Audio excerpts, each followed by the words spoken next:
Sæl, ég heiti Sunna og þakka innilega fyrir þennan heiður. Ég er núna stödd í Nýja-Sandi og getur mér ekki verið á staðnum.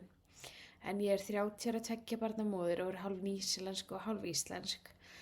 En ég flakka mikið á milli landa alla mína ævi en er búin að búa á Húsavík seinustu 8 árin.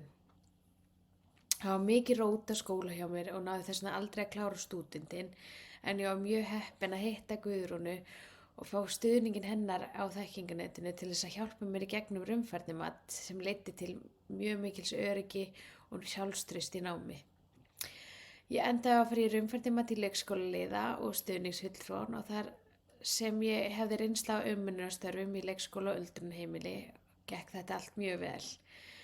Ég byrjaði svo eftir ég lauk leikskólaliða og stuðningsfulltrúanámið eftir fæðingarólof að vinna í leikskóla og þar áttaði ég mig á því bara raunverulega hvað ég hafði mikinn áhuga á því að vera leikskólakennari eða leikskólaliði og leiddi þetta allt til þess að ég fór í háskólanám og fór í kennaranám í Háskólanum á Akureyri. En ég vil bara þakka aftur kærlega fyrir og við sjáumst.